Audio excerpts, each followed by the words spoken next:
Greetings, foolish mortals.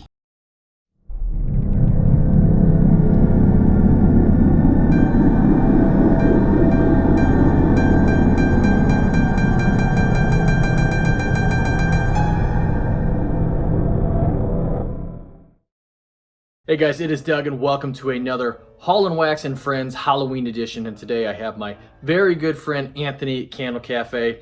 We're going to be talking about Sweet Seduction from Yankee Candle. I actually have the candle, I have burned this. He has the melt cup and is going to talk about that. So I'll turn it over to Anthony really fast here, but before then I just wanted to say thanks to Anthony for doing this. He's so busy right now with his 2 jobs he's working and everything going on that he hardly has time to film for his channel. So I really appreciate that he got to film to do this with me, on my channel here. This has been a lot of fun thus far. All right, with that out of the way, Anthony, what do you think about Sweet Seduction? Greetings, foolish mortals, and welcome to another candle video. This time with a little bit of a twist, as you can see by my hat.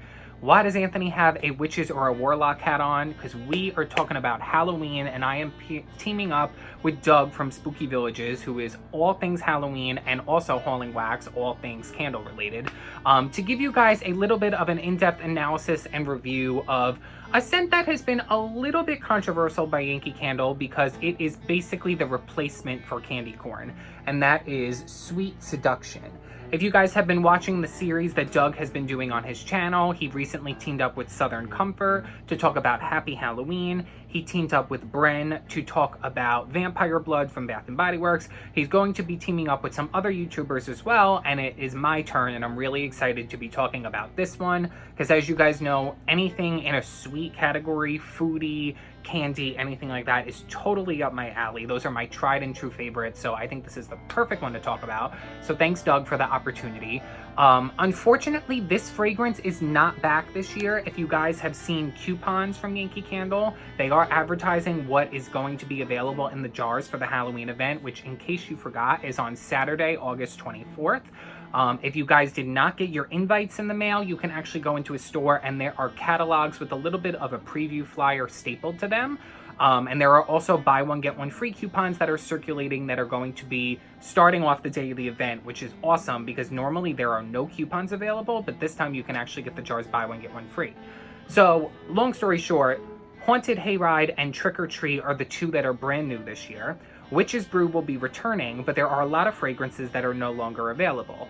Haunted Hollow is not coming back, Forbidden Apple is not coming back, and this year Sweet Seduction is not coming back. But I think it is still worth it to talk about because a lot of people still talk about candy corn, and this actually is still available in votives on the website. If you go onto Yankee Candle's website, they are being clearanced out at 50 cents. So I'm going to be talking about the actual scent analysis, and I'm going to be doing a little bit of a comparison to candy corn. But if you guys want to hear about the burn, about the strength and throw, overall performance of the large jar, be sure to stay tuned when I pass it over to Doug. So I do have a scent description on this, and it reads, a sweet concoction of everything yummy, vanilla cream, luscious caramel, even a dash of rum, irresistible. So the packaging on this is a little bit different. This features a candy with 3 pieces of candy corn, and this is when they did Witch's Brew and Sweet Seduction in those like black matte chalk jars with like that floral dark silhouette pattern. That was what was featured on the limited edition Pillars medium jars and the melt cups, but the large jar of this traditionally had a parfait glass on it with a candy corn colored parfait. So it had the yellow, the white, and the orange layer. Anyway, what does this one smell like? There's no denying that there is a major similarity to candy corn here, but I do think that there is one major difference that sets them apart. Candy corn to me was a little bit more focused on that honey note, that authentic honey, lightly spun sugar type of scent, not necessarily cotton candy, but sort of verging on that, with like this syrupy baked honey note, which is pretty much what is the groundwork of candy corn. This one is a little bit heavier. I don't get a ton of caramel in here, even when they said caramel when I burnt the jar either last year or the year before, and I might have even done a review on it. But I'm pretty sure I said that when it was burning, any caramel that might have been there on cold totally dissipated, and I don't even get much on cold right now. But I do get the rum note. This is a little bit of like a candy corn cocktail. And it also reminds me a little bit of like if there were to be a candy corn flavored Laffy Taffy. Some sort of like a chewy nougat type of consistency, but Laffy Taffy, not something that's mixed with chocolate. I'm getting a little bit of that here. It's a little bit heavier, not as like light and spun sugar like the original candy corn. This is a little bit heavier, and the rum gives it a little bit of a twist. It gives it like a little bit of a burn in the back of your throat, if that makes sense, but in a good way. Something like a red hot cinnamon would, or something like that. Yeah, it's just deeper and richer, and honestly, it's kind of like how Forbidden Apple from Yankee Candle was really not that different from Granny Smith. It probably was a Granny Smith base, and they added some umber notes to that. They added vanilla noir. They might have even added a little bit of like a tobacco or some sort of note. There were just very subtle notes. Oh, I think bergamot was in that too, to differentiate it from Granny Smith, but that was probably the base. This is probably candy corn at the base, differentiated a little bit by that rum note and a little bit of that heavier taffy candy sort of note. Which one do I prefer?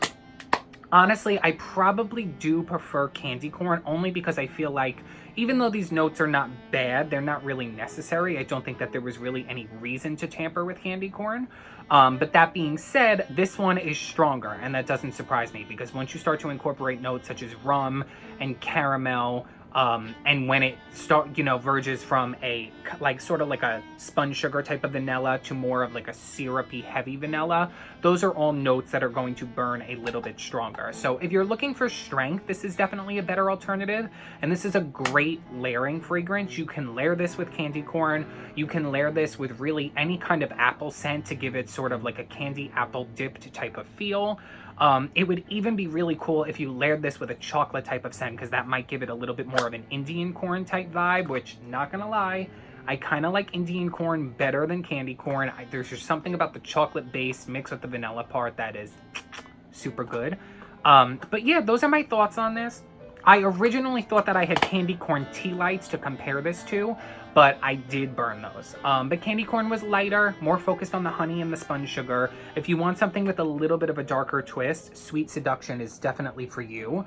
But if you guys are interested in hearing on how this burns, how the throw comes out in terms of burning a large jar, and maybe another take on this, I'm going to turn things over to Doug. So what do you think about this one, Doug? All right, thanks a bunch, Anthony. So what do I think of Sweet Seduction? You know, he touched upon a lot of things, so I'm going to keep this kind of concise. I'll do all parts of the review fairly quick here. So, Sweet Seduction. This came out in 2017, and this jar actually is from the Halloween release party in 2017. You know, I enjoy this scent, actually. It's, so what it is to me, it's a boozy fall treat. It's very much actually like what's on there. I mean, it doesn't say if that's alcoholic or not, but let's just assume so, right? It's like a nice fall drink you would get at a Halloween party or a fall party or something like that. It's very creamy, and the rum note, because I know that Yankee said, I remember at the time there's a rum note in here, I get it like strong. It's a very boozy candle to me. Again, it's like a decadent fall drink, and its biggest sin was that it, you know, replaced candy corn, and that pissed a lot of people off. So, do I think it's better than candy corn? No. It can exist in its own space. I mean, it's got some similarities to candy corn, but to me, it's more of a boozy drink. The weird thing is every once in a while, though, I get a whiff of this, and it smells like cake. So, I don't know if that's the vanilla in it or what the deal, but sometimes I get that. But for the most part, it's a boozy, decadent fall treat drink. And, you know, it would, this would be a heavy drink, I think, if you were to drink this. It just smells like it'd be very heavy, like a hearty drink, like a ton of calories. It maybe hurt your stomach even because it's so sweet with that booze. But I would totally have one of these, by the way. Or it reminds me of like candy corn shots. It's been a while since I've had those. I have them flashed up on the screen here. You can see it's been a long time since I've had some of those, and they're not creamy whenever I had them. I don't remember them being super creamy, at least not where this has a real creamy note in it. But they were great. So that's kind of what this reminds me of, and I dig it. You know, as far as the actual burn on this, I mean, it's a Yankee single wick jar. It's burned pretty good for me. I haven't burned this down, I guess. You know, I'd like to go further before review, but these burn forever, and I only burn this around the fall time. This one here, strength on it though, now this is a 2017 pour, but probably 6.5, 7. It's been decent, and I know that Yankees around that time did have a lot of problems, but it's been a pretty strong candle for me. I did not burn the version of it last year though, which was the, they had it in the single wick tumbler, and it had like the candy on the outside of it like that, the candy decoration, which is funny because to me this is not a candy scent. Again, it's like a boozy drink. It's not something I would give out at Halloween. Of course, me at my age now, I would like to go trick-or-treating if somebody was going to give me a boozy drink. I don't know about putting in my bag, but yes, my kids have never got those.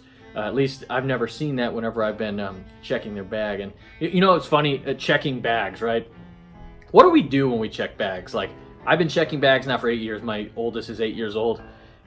I just look at them and I was like, yep, okay, looks great, and I eat all the candy I want. So I don't know if my daughter, my oldest, has ever gotten to have Skittles because I eat them out of her bag every time. But anyway, that's what we do as parents, right? That's the whole thing. That's the whole point of Halloween, is they get to do the work and we get to eat all the candy, all the best candy. I skim it off the top. So hey, you know what? That's the tax they pay for living in my house. I get to eat the Halloween candy of theirs that I want. So, and I'm a Skittles junkie. I would totally like to get this though. That would be very nice if somebody handed me a boozy drink on Halloween. It's so cold here all the time. It'd be nice to warm me up. But anyways, guys, I'm getting way off target here. That is Sweet Seduction. I like it. It's not a candy corn replacement. I think candy corn is better, but it's different. I don't, really, it's not a one-to-one comparison like that. Yeah, so let me know, below what you guys think. I'm happy it exists. It's fine for what it is. So, all right, guys. Hey, that is Sweet Seduction. Anthony, Candle Cafe. Make sure you check out his videos. If for some reason you're watching me and have not seen him, Anthony is fantastic. He talks about all candles. I know he sings. He's been doing covers on there, his original music. But he does a lot of candle stuff on there, and he specializes in Yankee Candle. So, and also, thanks for the Halloween info that Anthony dropped. Next week when the Halloween stuff comes out, the Halloween party, that day or night, whichever on that Saturday, I'm not sure when I'll be able to, but I'm going to film my haul that day. I'm prepared to spend a lot. I have seen everything that's being offered by Yankee, and it's going to be a great year. Total 180 from last year. And I should also plug my friend Brett, Philly Candleman. I know he's going to be at the Village and in Deerfield's going to have some content. And so is Shane, the Candle Enthusiast. He's going to be up that way too. And I know he's planning to do multiple lives. I think he's going to Kringle. He's going to be at Yankee during the Halloween party. So check him out. One year, we've talked about this. We just can't ever make it, happen. But the four of us, myself, Shane, Brett, and Anthony, would love to be at the Village together. That'd be a lot of fun for Halloween. But yeah. So, anyways, guys, check all them out. Anthony, big thanks to Anthony. Check him out, Candle Cafe. And let me know what you guys think of Sweet Seduction here, guys. There'll be more collaborations for Halloween coming out soon. More fall stuff, all kinds of stuff on this channel. So thanks again, guys, for watching. I'll see you soon.